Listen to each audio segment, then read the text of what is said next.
foco. Bora lá. Quando o TKO estiver desatualizado, ele vai aparecer aqui de baixo, tá vendo? Ó? TKO desatualizado. De todo mundo está desatualizado porque eu acabei de cozinhar uma versão há 10 minutos atrás. PPX, Upgrade, TKO. Acho que assim, eu só faço o que vocês mandam, né? Então, uma das pessoas sugeriu que nós tivéssemos uma distinção entre, eu achei muito legal, entre aquilo que a gente pode ganhar fazendo a atividade, por exemplo, pintando a casa. Fiz tudo e fiz sozinho. Você já colocou atividade? Já. E aí quando a gente faz tudo e faz da primeira vez já sozinho, para evitar ficar esperando a resposta para refazer a partir da resposta, a pessoa pode ter essa tentação, sabe? Meu Deus, para que eu vou me esforçar tanto? Se eu posso só esperar o professor fazer e depois eu refaço, né? Então tem uma pontuação que você só ganha se fizer de primeira, aí você consegue chegar no 110% da atividade, tá? Que é quando você faz de primeira e sem consultar algoritmos, entenda. Principalmente quando você está aprendendo uma linguagem, ou você está aprendendo algo novo, estudar ou pesquisar algo da linguagem faz parte. Caramba, eu não sei quebrar um string em pedaços. Isso não está relacionado à disciplina, está relacionado à linguagem. Então você pode pesquisar isso livremente. O que é que não faz sentido? Você ter a pergunta lá, e aí você botar no chat GPT como é que eu atualizo os gomos da cobra. Isso você está pesquisando algoritmo, não estou falando sobre isso. Mas você querer perguntar, como é que eu formato com 2 casas decimais? Como é que eu quebro o string em pedaços? Como é que eu junto ela utilizando um separador? Isso não é disciplina, isso é linguagem, você pode pesquisar. Então, o 110% você só chega se você conseguir resolver o problema de primeira. Ou seja, tem muitos que você não vai conseguir fazer, porque são exercícios de estudo. Então, você vai precisar que alguém faça, para que você entenda, para depois tentar refazer. Tudo bem? Então, só a gente está atento aqui. O que eu faço? A gente vai agora, eu vou fazer os exercícios que foram passados para casa. Eu não fiz porque eu não sei. Pronto, então a gente vai... Eles ainda estão disponíveis? Então, vão ficar disponíveis aqui até semana que vem, tá? Aí mesmo, sobre a questão dessa política, eu poderia fazer outra e depois ser adicionado no lugar dessa? Pode, a gente tira aquela e coloca essa daqui. Então vamos nós aqui, ó. Como eu imagino que vocês fizeram, eu não vou fazer tudo do zero. Eu vou explicar as coisas que provavelmente vocês não usaram, para que vocês possam utilizar da próxima vez. Todo mundo fez as atividades? Sim. Ótimo. Começo desse semestre é lindo que todo mundo está disposto e feliz. Vamos para as diferenças. Número 1, no Go, foca. Para que vocês não precisam olhar para o código de vocês, vamos para cá. Que eu vou focar muito em diferenças em relação ao C que vocês usaram, em relação ao Java que vocês usaram. Então é uma aprendizagem por contraste. O que é que isso significa? Vocês precisam ter feito para que o que eu vou apresentar faça sentido, porque senão não fixa, tá? Então, primeira diferença, a gente pode criar várias variáveis e depois dar um tipo, e o tipo normalmente fica no final, como é no Python, no ML, como é no TypeScript, é esse modelo que já está ficando, que é o mais comum das linguagens, que é o tipo, vir depois do nome das variáveis. Segundo caso, o scan, ele não precisa que você passe o tipo. A gente até tem o scanf aqui, onde eu diria que eu quero ler o inteiro, ou eu quero ler um float. Como aqui... Oi? Muita dúvida nessa questão do scan, porque tem scan, scanf... Pronto. E o... Qual é a diferença? Quando você usa o scanf, você teria que dizer que está lendo floats, que nem o C, tá vendo aqui, ó? No C a gente não faz assim? Eu estou lendo 3 floats que vão para A, B e C.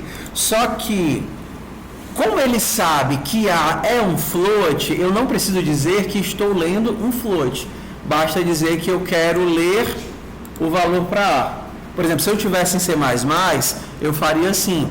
Eu estou lendo para A, B e C. Eu não preciso dizer que eu estou lendo um inteiro, estou lendo um float, porque ele sabe o tipo da variável e ele faz a inferência do tipo e lê a quantidade de bytes, interpreta esses bytes e aplica na variável da forma correspondente. Entendeu? Outro detalhe, diferente do C, mesmo quando você está usando strings, você tem que colocar o i comercial. Porque no C não era assim, você usava i comercial com inteiro, com float, com booleano, mas quando ia ler string que já era um ponteiro, a gente não botava i comercial. Eita, faz tanto tempo que esqueceram, né? Aqui não, aqui você sempre tem que colocar o i comercial, tá? E essa é a diferença do scan e do scanf. Qual é o outro lá? Scanln é como se eu quisesse ler a linha inteira. Seria o teu getLine lá do Python, ou o getLine do C++, na verdade o input do Python. Ao invés de você ler um caractere, você vai ler a linha inteira e depois você vai converter essa linha da forma como você quiser. Então no C seria o equivalente ao fgets. Ou vocês não usaram fgets, usaram outra coisa. Usaram um scanf que passava 1% /n, alguma coisa assim, né? Que linha a linha toda. Pronto, é equivalente a ler a linha toda. Tem algum que seja mais marcado, por exemplo, para string? Porque teve alguma questão minha, aquela questão do Mário é criança. Se você quer ler uma palavra, você cria uma string e aí você lê a string normal aqui. Se você não colocar o i comercial, não funciona. Porque eu não lembro qual foi a licença que eu estava usando. Só que por algum motivo a palavra Mário ele pegava Ário. A palavra livre pegava Ívia. Tá. É porque é assim, ó. Quando você. No C, a gente tem uma distinção. Quando você está lá no C e faz você cria um char, tudo bem? E aí você vai fazer um scanf de %C char. Se você faz isso, ele pega qualquer caractere, inclusive espaço, inclusive tab, inclusive tudo. Se você quiser que ele pegue o primeiro caractere, não white space, vocês fazem assim, %C. Ou vocês também não lembram disso ou nem usaram isso? Pronto, então isso daqui, ele pega o primeiro caractere, não white space. No Go, não tem isso. Se você criar uma runa, que seria o equivalente ao char, letra rune, e der um scan nisso,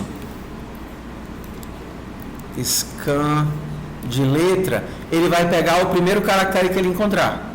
Então, se você quer um string, você tem que usar string. Ou então você tem que manipular manualmente. Por exemplo, aquela da cabeça da cobra, que era só uma letrinha que você tem que ler como string. Porque senão você vai comer o caractere white space que está lá perdido. Entendeu? São peculiaridades de linguagem. Toda vez que a gente migra de uma linguagem para outra, a gente tem que gastar um tempo se adaptando. Então, se a palavra está separada, lê como string.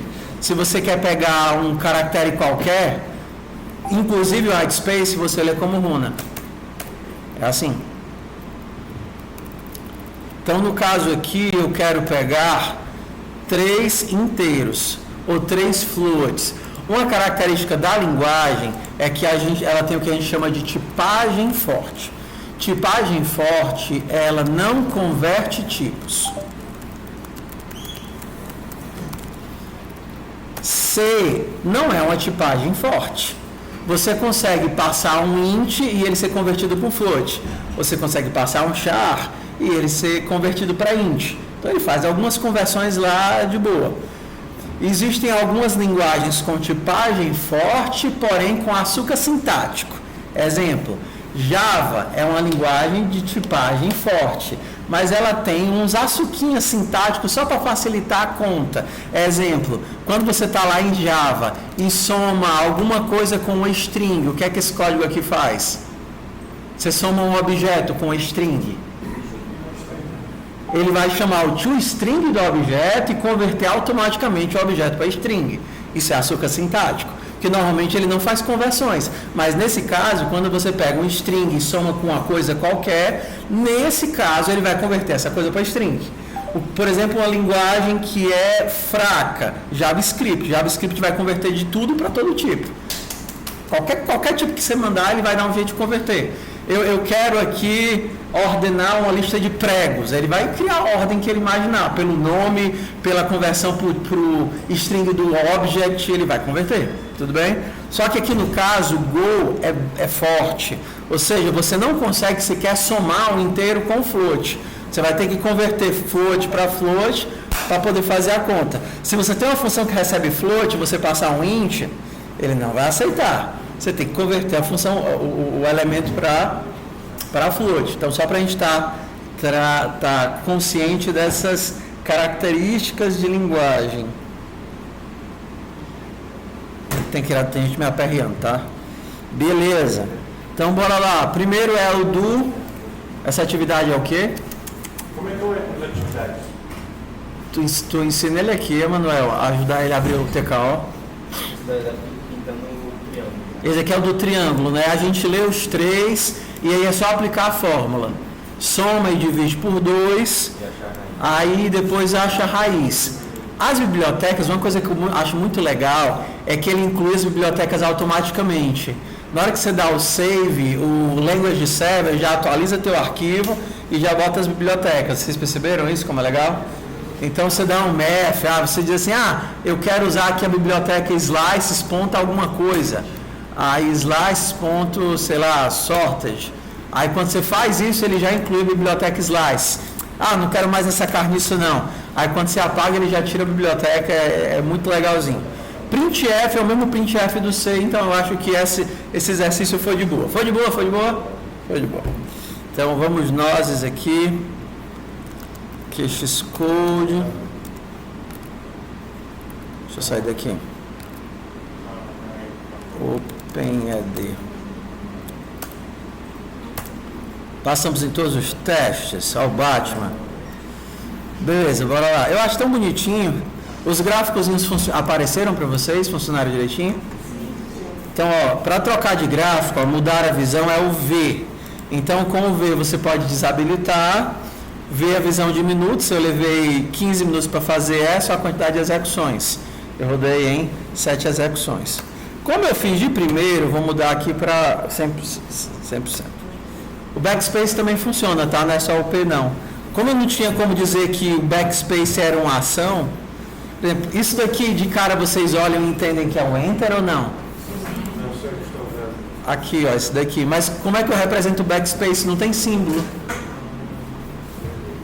Seta para a esquerda, para representar que eu estou apagando, vai confundir com apertar para a esquerda. Não tem símbolo backspace, mas tudo bem, bora. Bora para a múmia.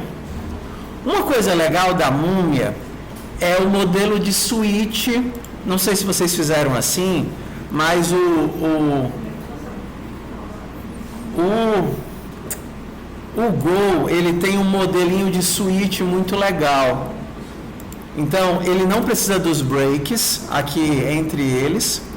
E você pode fazer um switch como se fosse um if-else avançado. Se ele for menor do que 12, faz isso. Se ele for menor do que 18, faz isso. Se não, se ele for menor do que 65, faz isso. Se não, se ele for menor do que 1000, faz isso. Se não, faz isso. Então, eu achei muito bonitinho. Achei muito bonitinho. Os scans, eles podem ser... Qual é o nome que a gente dá? O contraste está ruim. Pode apagar a luz para mim, por favor. Eles podem vir um atrás do outro, né? Vocês fizeram assim ou fizeram com if-else normal? If-else é prático, mas o case ele foi criado para esse modelo de if-elses. Então ele deixa o if-elses mais legível, né? Alguma sugestão ou dúvida nessa daqui ou bora para a próxima? Bora para a próxima. Então vamos aqui para rodar o helicóptero. O helicóptero também não tem muito o que fazer que vocês fizerem. Todo mundo fez helicóptero, não foi? Helicóptero, boas lembranças do helicóptero. Uma coisa legal é que os tipos sempre são criados, inicializados. Se você tivesse em C, você teria que fazer todas as atribuições para 0, ou se você tivesse em C++, você teria que também inicializar tudo manualmente para garantir que não tem lixo. Só que a linguagem já te garante que não tem lixo, então tudo bem.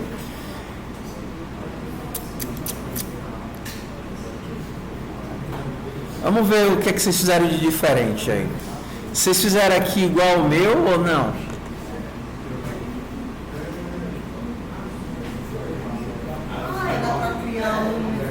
Dá para criar só foco, um laço infinito. Um laço infinito aqui você pode fazer só com for. É a quarta maneira, lembra? A gente tem vários tipos de for. O primeiro é o for com carinha de while. Faça com uma condição. Faça enquanto i for menor do que 5. O segundo é o for normal. I recebe 0, i não sei o que, e mais. O terceiro é o loop infinito, que é esse daqui. E o quarto é o for range, que a gente vai ver na próxima questão. Mas, por exemplo, eu só quero um loop infinito, eu posso passar o for sem parâmetro nenhum. Como vocês já fizeram essa questão lá em FUP, vocês lembram, né? Esse for vai fazer com que o bonequinho fique andando. Se por acaso ele der o loop, chegar na posição 16, a gente bota ele de novo para 0. Ou chegar na posição -1, a gente coloca ele por 15. Vocês já viram isso em FUP.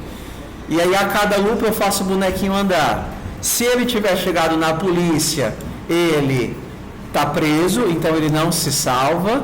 E se ele tiver chegado no helicóptero, ele se salva, então eu imprimo S. E aí eu dou o break. Alguma observação? Então bora para as novidades, então. Bora para as novidades.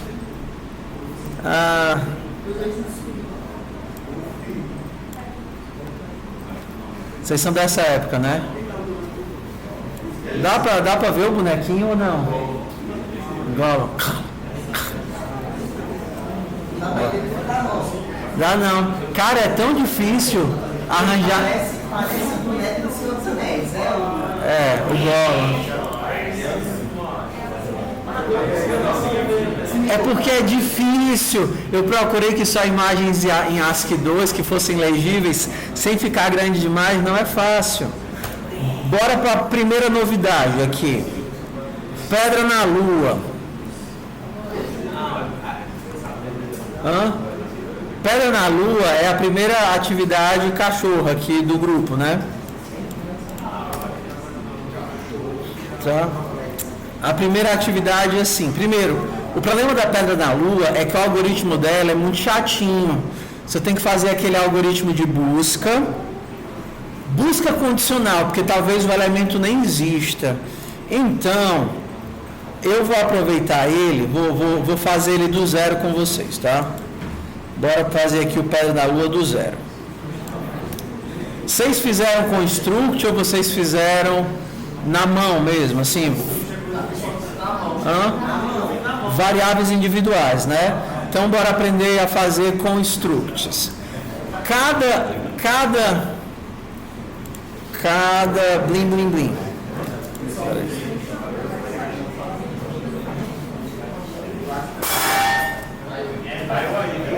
Calma. Para que servem as... Como vocês fizeram PO, já fizeram e FUP, vocês viram isso, a gente vai dar um fast forward, mas não tão grande. Número 1.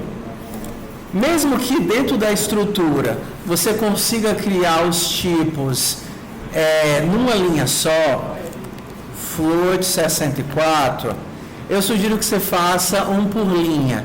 É mais legível, tá? Então, cada jogador vai ter 2 pedrinhas, que nós vamos ler as 2 pedrinhas. Então, primeira coisa, quando vocês forem fazer os exercícios, tenham a certeza de que vocês leram os dados corretamente antes de fazer os algoritmos. Número 1, por quê? Porque se você tiver errado a leitura dos dados, aí você vai ficar fazendo algoritmo, o bicho não vai dar certo de forma nenhuma, e você vai demorar um século para descobrir que você nem conseguiu ler as coisas direito. tá? Então, primeira coisa, vamos tentar ler direito. Para isso, a gente vai precisar de uma lista, só que é uma lista de jogadores. Quando a gente usa listas, primeira observação, tá? Quando a gente cria listas, a gente pode criar de duas formas. Eu vou criar aqui um slice, né, que é uma lista, e eu posso fazer ela tanto dessa forminha aqui, vou fazer de inteiros, tá? Uma lista de inteiros de tamanho 0, e aí eu vou percorrer, vou adicionar elementos assim, slice.append, slice 1, 2, 3 e 5. Estou fazendo errado, né? É assim não. É assim. Pronto. For igual a 0 e menor do que len slice e mais fmt ponto. Bora. Eu vou fazer do jeito printf índice, isso é um segundinho, índice %v valor %v. Bora aqui para mim. Lembrando, bora lá. A gente tem conceitos, são conceitos iguais com nomes diferentes. Se você tivesse em C++, se você tivesse em Java, a gente tem o array de tamanho fixo, que a gente cria assim, né? Como é? Nem lembro. Int 5, array, né? Assim, é igual. Não precisa não em Java, né? Como é que é em Java? 1, 4, 3, 2.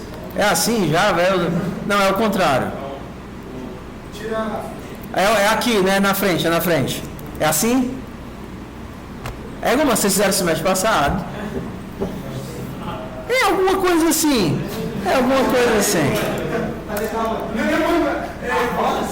Hã? Como é que eu crio um array de tamanho fixo? Colchetes sem a lei. Certo. Aí array igual. Aí tu pode colocar new int além. New int assim? Não. É porque assim. Tu coloca o tamanho. Ou sem tamanho, tu faz. Tá. E aí bota aqui, bota os valores, né? Pronto, é mais ou menos isso. Então vamos lá. Isso daqui é um array de tamanho fixo e a gente tem o contain, a gente chama em Java de collection, a gente não chama de container. O array list que é de tamanho variável, né? Assim, array list de int, lista, new array list. Pronto, a gente tem, em Java a gente tem essas duas coisas. Então, isso daqui é o conceito de array estático e esse daqui é o conceito de array dinâmico. Estático porque o tamanho dele não muda, dinâmico porque o tamanho dele muda. Em C++ a gente teria como os nomes de array mesmo e vector. Só que em Go a gente tem o nome de array, para o array que é estático, var, pronto. Isso daqui é um array de tamanho 5 e a gente tem o slice, que seria a fatia. A ideia de fatia aqui é a ideia do array dinâmico.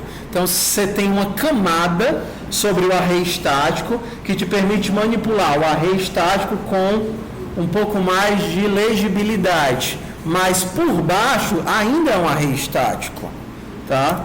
Então, aqui a gente teria um slice que seria um int array. Então, bora lá. Isso aqui é um array estático, isso aqui é um slice. Vocês provavelmente viram isso porque vocês estavam estudando na disciplina para poder fazer o exercício, não foi? Não é do zero que eu estou falando não, né? Ou eu estou falando do zero? Então, vamos lá, algumas observações. Quando você cria uma fatia ou um fatiamento, eu vou chamar de slice a partir de agora, você tem essas duas formas que são equivalentes, está vendo? A primeira e a segunda. Se você fizer só isso, ou então fizer só isso, se você fizer só isso, você está criando um objeto nulo. Lembra quando vocês estavam em Java, que vocês criavam só assim? Aqui eu tenho um array list, sim ou não? Bem aqui, eu tenho um array list nessa invocação? Tem um objeto array list aqui? Sim ou não? Não! Por que é que não tem um array list aqui? Que o array list só é criado quando você dá o new. Aqui está o objeto, aqui está o lugar onde você guarda o objeto. Aqui não tem objeto nenhum, tá certo? Aqui é a caixinha, o cantinho da memória, onde você armazena o objeto que você criou explicitamente com o new. Tudo bem? Tudo bem? Em Java, todos os objetos, eles só são criados assim, explicitamente de forma dinâmica. Mentira, tem o açúcar sintático da string, mas ignorando o açúcar sintático da string, que cria objeto sem você dar um new, normalmente você precisa dar um new para criar um objeto. Tudo bem? Aqui é a mesma coisa, aqui você não tem um slice, aqui você tem uma variável capaz de guardar um slice. Aqui sim você tem um slice, você criou e fez a atribuição, tá? Se eu perguntasse, esse slice é igual a new, o que é que ele vai responder? Verdadeiro ou falso? Para esse daqui de cima. Está nulo esse slice aqui que eu criei na linha 20? Sim ou não? Sim. Seria equivalente ao null do Java, porque você criou uma variável, só que você não atribuiu um objeto para ela. Tudo bem? Mesma coisa que se você fizer lá em... Estou dando um exemplo. Se você está lá em qualquer no TypeScript e diz, olha, eu tenho uma variável slice que é um array de int, mas não fizer atribuição nenhuma, isso daqui não tem objeto. Lembra, uma coisa é declarar, outra é definir. Declarar é dizer que existe, definir é dar um valor para ela, tá? Então aqui você está declarando, esse cara existe, mas você não deu um valor para ela. Você dá um valor para ela, você dá corpo para ela quando você dá o make, tá? Então vamos usar esse modelo aqui para simplificar. Agora o meu slice existe, se eu perguntasse se esse cara aqui é igual a nulo, se slice é igual a new, é verdadeiro ou falso? Ele é nulo, esse daqui de cima? Ele não é nulo, ele existe. Existe com quantos elementos? 0, porque eu não botei nada dentro dele. Mas ele existe. Tudo bem? Tudo bem a diferença? Ele existe. Blim, blim, blim, blim, blim. Vamos nós aqui, ó. Ih, matei o slice, cadê? Quando você dá um append, o que é que você está fazendo?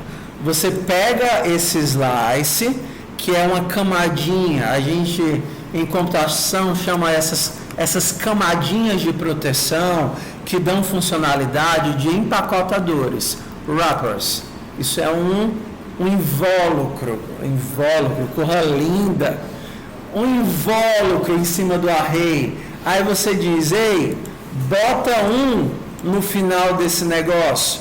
Esse slice, que por baixo dele tem um array de tamanho fixo, um array estático, vai ver, ainda cabe. Se couber, eu boto. Se não couber, eu crio mais memória, coloco e devolvo. Quando vocês estavam lá em C, C é uma ótima linguagem para a gente começar, porque ela dá suporte a muita coisinha. Vocês viram funções de alocação de memória, sim ou não? Sim. O que é que vocês viram? A famigerada malloc, não foi? Malloc me lembra droga, não sei porquê. Maloque. Por que maloque me lembra maconha? Ah, tem agora maloqueiro. O que é maloqueiro? É isso, é? É, maloqueiro, né? Ah, então não tô todo errado. Bora. Maloque. Qual é o amigo do maloque? Que faz a mesma coisa, só que com outra sintaxe? É o caloque. Caloque. E qual é o amigo do maloque, do caloque, quando você quer tentar, a partir desse bloco de memória, ver se você pode expandir de tamanho? Realoque. Muito bem. Esse passou com 10. Realoque. Então, vamos entender aqui. Como é que esse negócio funciona? Vamos olhar para cá, por exemplo. O primeiro parâmetro, ele diz qual a quantidade de elementos que você já quer, a quantidade de espaços que você já quer inicializar dentro do vetor. Então, se você disser 5, o teu slice vai começar com 5 inteiros. 0, 0, 0, 0, 0. Beleza? Se você diz 0, mas que caibam 5, primeiro é o tamanho, o segundo é a capacidade. Você está dizendo, eu quero que ele comece com tamanho 0, mas com a quantidade de memória alocada que caibam 5 elementos. Tudo bem? Como é que isso daqui funciona? Quando você cria o bloco de memória para colocar os teus dados, isso que coisa torta, muito café. Você tem um ponteiro lá, um ponteiro dizendo quantos elementos você colocou e você pode ir preenchendo. Por exemplo, aqui vão caber 5, mas eu não coloquei nenhum. Aí o primeiro push eu coloquei do 1, né? Fiz o push do 1. Então, eu apaguei, botei o 1 aqui e agora botei mais um elemento. Aí depois eu botei o 2. Agora eu estou aqui. Botei o 3. Agora eu estou aqui. Aí botei o 4. Aí botei o 5. O que acontece se eu tentar botar o 6º elemento? Esse bloco de memória não suporta o 6º elemento. Automaticamente, quando você tem uma estrutura dessa em qualquer linguagem, em C, em Python, que você estoura a capacidade que está alocada para ele por baixo dos panos vai fazer o quê? Não cabe mais, né? Ei, tenta aí agora me dar o dobro de memória. Se eu tinha 5, me dá 10. Aí ele vai olhar e ver, será que eu tenho memória contínua para isso? Se tiver, eu te devolvo. Tá aqui, ó. Tinha espaço para frente. Se não, eu vou te dar um novo bloco, agora com 10, você vai copiar os elementos para o novo bloco e vai substituir o ponteiro que apontava para o primeiro bloco para apontar para o segundo bloco. Só que você não enxerga isso, mas é isso que está acontecendo. Por isso que quando você vai preencher estruturas, o ideal é que você reserve espaço para os dados, porque senão você vai começar a inserir 1.500 elementos, aí você começa também o vazio, aí aloca 1, aí insere o primeiro, aí quando for em segundo, realoca, aí quando for inserir o terceiro, realoca, quando for inserir o quinto, realoca, o oitavo, realoca, e por aí vai, 16, realoca, 32, realoca, 64, realoca, e por aí você vai ficar um monte fazendo cópias desnecessárias. Se você sabe que precisa de 1.500 elementos para inserir, reserva 1.500 elementos. Eu estou indo rápido demais? Eu estou prestando atenção. Então, você está na bad, filho. Foca aqui, depois tu volta para aí, tá? Foca aqui. Eu não sei a sintaxe da boa. Então, tudo bem. Volta para cá que a gente está vendo a sintaxe aqui. A gente está entendendo por que é que eu tenho que fazer essa atribuição aqui. Bora olhar para cá. A ideia, vamos lá, toda vez que você estuda uma linguagem, você tem que entender para que é que ela foi criada. Não existe linguagem boa e nem linguagem ruim. Existe linguagem com um objetivo. Beleza? O que é o objetivo dela? Deixar as coisas que estão acontecendo o mais explícitos possível, sem causar comportamentos inesperados ou que fiquem escondidos. Por isso você não tem exceções. Por isso você não tem, por exemplo, por isso que você tem isso daqui. Você vai tentar colocar o 1 dentro do slice, mas você tem a consciência que talvez isso estoure o tamanho do teu array interno e por isso você tem que salvar o novo bloco que você está apontando. Oi? Toda vez que tem que dar um realloc, isso afeta a tempo de execução? Isso afeta porque você precisa... Não, vamos lá. Se você dá um realloc e esse realloc consegue memória contínua, então não, você simplesmente consegue colocar no próximo bloco. Mas se o teu realloc diz, não, eu não consigo te alocar a partir dessa posição que você já estava, esse tanto de memória, o que é que sobra para ele de opção? Se a linguagem te garante memória contínua na estrutura, como é o caso de C++ e Go, aí ele é obrigado a puxar um bloco em um canto diferente, copiar todos os elementos e aí te retornar um novo bloco. Por isso que o append sempre retorna, porque ele pode te devolver um novo bloco. Tudo bem? Isso está explícito, entregue para você na linguagem. A linguagem não te omite isso. Quando você está lá, por exemplo, num Python, você não tem essa consciência do que está acontecendo. Remover do fim, remover do meio, remover de qualquer lugar e pague o preço que você precisar pagar, ou em JavaScript. Aqui não, você tem uma noção do custo. Para a gente percorrer, nós temos a sintaxe antiga do C, que nós não vamos utilizar, a não ser que seja extremamente necessária. Na sintaxe antiga, a gente tem um índice que faz um percorrimento. Atenção que eu não preciso aqui criar via variável, que a gente usa esse 2 pontos igual toda vez que você quer criar e inicializar o elemento. Eu já errei isso umas 5 bilhões de vezes, que eu sempre esqueço esse maldito 2 pontos aqui. Entendeu? Que é uma característica da linguagem. Então, se você fizer assim, aí ele vai ficar reclamando. Cadê o i? Disse, não, tô criando ele aqui, filho, tô criando ele aqui. Calma. Tá? Qual é o for que a gente vai utilizar para fazer esses percorrimentos? É o for range. E ele tem essa carinha aqui, ó. Índice, valor. Então, isso daqui seria o equivalente lá do Java a um for. É o for? Não. É 2 pontos, no Java? Ou é o in? Ou é o off? 2 pontos. É 2 pontos, né? For, o tipo, 2 pontos, estrutura. É assim? Então, em Java ele teria essa carinha aqui, né? For, valor, int, valor em slice. Ele teria essa cara aqui se eu tivesse em Java. 2 pontinhos, né? Em JavaScript seria assim. Em Python seria para cada valor na estrutura. Ou seja, todas as linguagens você vai ter um for que te permite assumir os valores que tem dentro da estrutura. Só que o Go ele é diferente. Ele te devolve uma tupla quando você faz percorrimento. E eu já errei isso umas 500 vezes porque é diferente das outras linguagens. Sempre que você percorre, você é obrigado a percorrer com duas opções do desempacotamento aqui. A primeira é o índice e a segunda é o valor. Então você sempre sai percorrendo para todos os elementos, me dá o índice e me dá o valor. E aí o índice vai aqui para a variável i, o valor vai aqui para a variável v.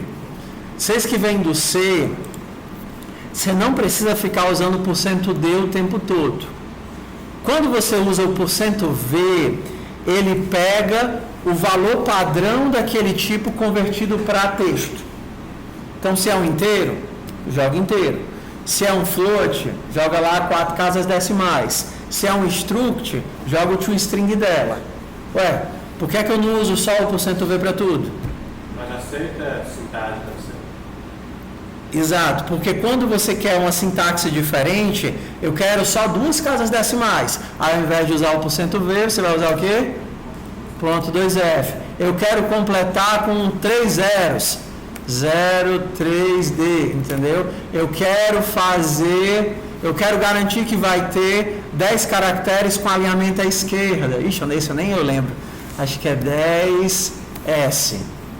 Alguma coisa assim. Você garante que o teu texto vai ter pelo menos 10 caracteres e você alinha ele para a esquerda se precisar. É alguma dessas coisas assim. Ou será que é assim? Sei não. Eu acho que é assim. Tá? Então, se você não precisa disso, pode botar o %V, que é o tipo padrão para o valor daquele tipo. Beleza? Slice, então de boa.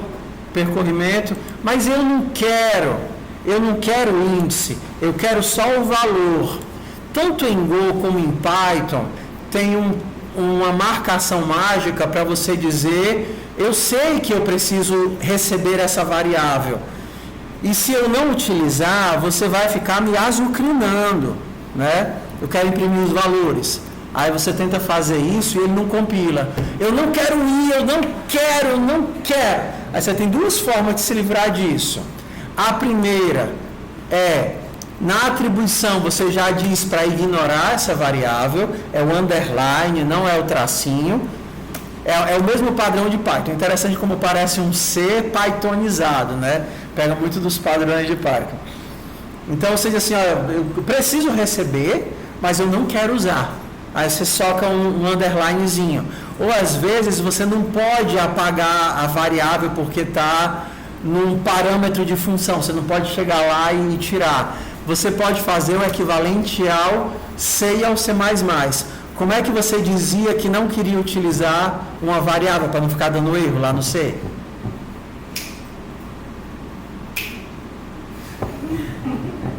Você fazia assim, ó.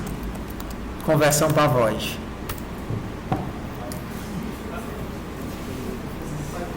Professor, eu achei que soubesse C. Ok? Então, isso daqui é uma forma de dizer, ei, eu sei que a variável existe, mas eu explicitamente estou dizendo que não vou utilizá-la, porque eu não posso me livrar dela. Em Go, a gente faz assim, atribui para um valor inútil. Aqui você está dizendo, eu sei que a variável existe, eu não posso me livrar dela, mas eu só quero que você pare de dar erro. Então, muitas vezes quando vocês pegarem os rascunhos das atividades, já vai vir com um monte de código preenchido. E como normalmente eu gosto de colocar um código que já compila de partida, vocês vão achar isso em um monte de locais. Para que isso daqui está colocado lá? Porque a variável está no parâmetro, mas eu não quero que fique dando erro de compilação, porque você não implementou o código ainda. Então está com esse monte de underlinezinho só para dizer, ei, ignora. Tudo bem? Então quando vocês forem fazer o código desse, é só apagar. O código de vocês é só apagar tudo isso. Eu sei que uma aula onde só eu falo é uma aula cansativa, mas como vocês fizeram a prática, não tem outra forma de percorrer isso daqui se não for expositiva. Então, pelo menos o ritmo está aceitável, ou não está muito frenético não, estamos de boa, né? É porque eu tomei 4 copos de café hoje, então hoje meu cérebro está descalibrado. Beleza. Observações para você não errar. Existem palavras que são funções e existem palavras que são operações, operadores. O retorno é uma função ou um operador? Quando você chama o return, você chama com os valores entre aspas? Não. Então a função é uma operação, é um operador. A mesma coisa do range. O range não é uma função. Então você não faz sentido você fazer isso, só para a gente prestar atenção, tá? É um operador. Blim, blim, blim, blim, blim, blim, blim, blim, blim. Beleza. Dito isso, vamos fazer a questão. A gente está aqui na questão do Pedra na Lua. Então a primeira coisa é ler. Eu sei que eu vou precisar de dois jogadores e depois eu vou ler as informações dos jogadores. Então, var qtd é um inteiro, fmt scan sqtd. Me deem aí a licença poética de usar o Copilot, só para dar uns pequenos fast forward aqui, tá? Eu prometo que só vou usar quando o código for óbvio, senão a gente vai construir do zero, tá? O que eu tenho que fazer agora? Agora vamos matar o Copilot aqui. Copilot, silêncio, Copilot. Fica quieto aí, fica na tua, Copilot. Como é que eu desabilito aqui? Pronto. O que eu preciso agora? Eu preciso criar o meu vetor. Então, o meu vetor de players vai ser, ó, pontinho, fazer um caixinha player. Qual o tamanho disso? Quantidade. Eu já sei quantos eu vou precisar. Quando eu faço isso, meu vetor já está inicializado, já existem os espacinhos, ou ainda tenho que dar o append? Já existem. Quando você coloca aqui, ele já existe. Você tem que dar o append quando você inicializa assim. Coloquei 0, mas cabem vários, tá? Então, beleza. Bora aqui fazer o laço para inserir. Eu preciso fazer isso de 0 até quantidade, porque eu quero um índice de 0 até o índice quantidade. Aí a gente não precisa desse for velho de guerra, i começando em 0, i menor do que quantidade, e mais. O que é que a gente pode fazer? Para i em range de quantidade. Quando você usa o range com inteiro, ele vai de 0 até menor do que o valor. Mesma coisa. De 0 até menor do que o valor. Aí eu tenho que ler duas coisas. A primeira coisa está no, olha que feio, players na posição i, ponto P1. E o segundo está em players na posição i.p2. O que é que está faltando aqui nesse scan?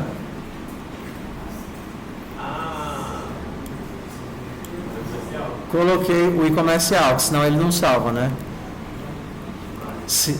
Senão ele passa a cópia. Estou colocando no P1 e estou colocando no P2.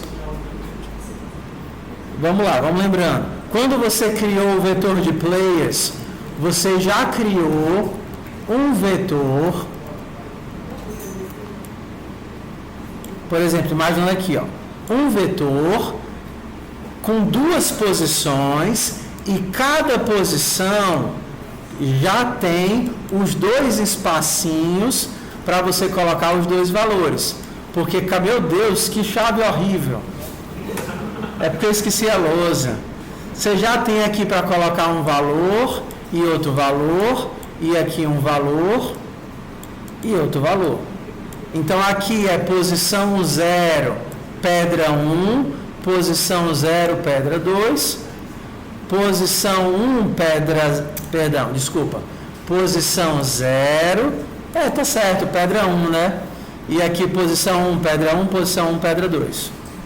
Tudo bem? Tudo bem? Uma diferença do Go para o Python, para o Java e para os outros, é que quando você está numa linguagem como Java, JavaScript, TypeScript, Python, tudo o que é objeto é passado por referência.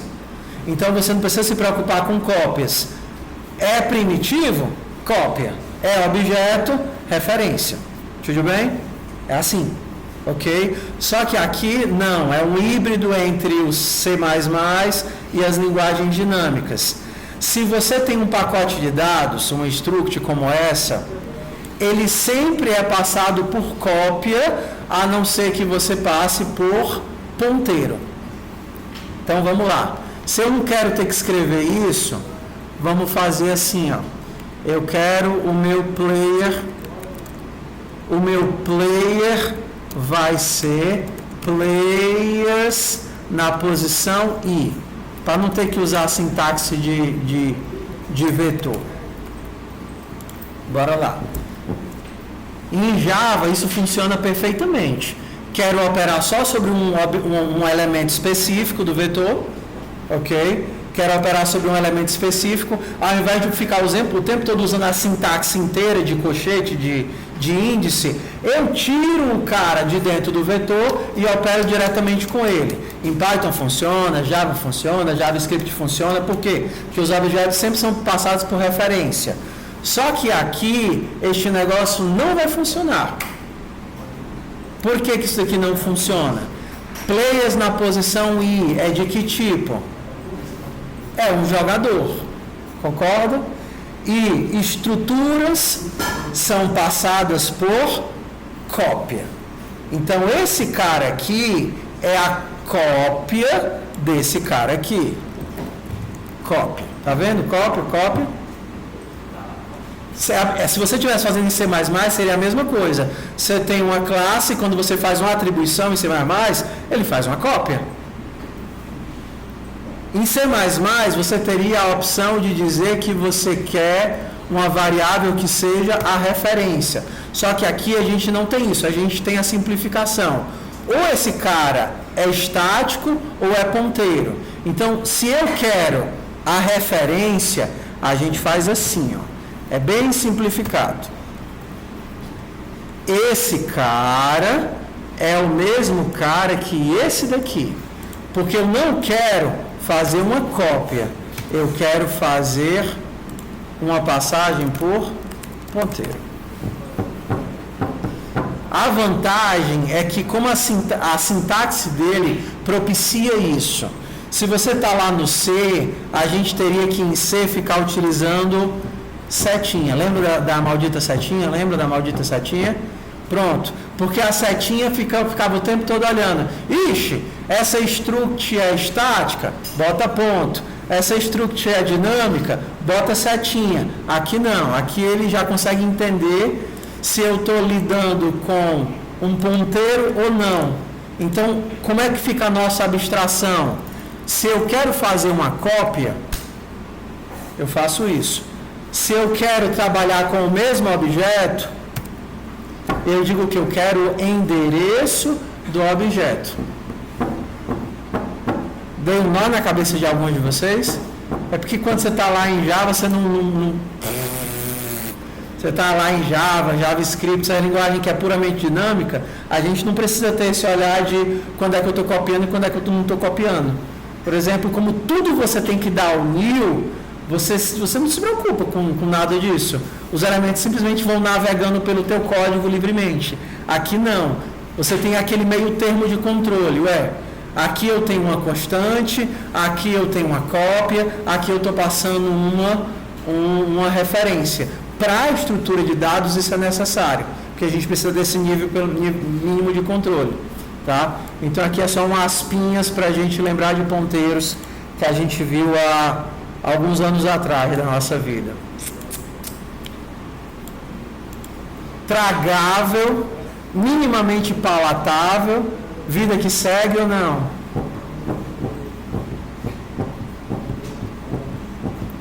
Vocês vão ter a oportunidade de utilizar isso mais para frente. Só quis abrir aqui uma aspas para mostrar que aquilo que vocês viram em C ainda existe, tá? Vocês viram em C e esqueceram em Java. Por isso que eu digo que estrutura de dados era para ser o meio. Era para ser o meio, porque você via lá C, amadurecia e depois ia para a organização de dados. Tudo bem. Qual é o passo agora? Fazer o algoritmo ou verificar se eu li as coisas direito? fmt.println players.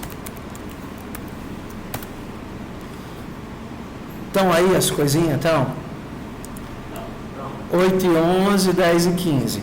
Uma coisa legal é que você consegue imprimir as estruturas, do jeito que elas estão, né? Os slices, os maps, você dá um print e ele já mostra, ajuda um bocado para debugar nisso. Deixa eu... F9 aqui. F11. Ei, bora contar uma piada para ver se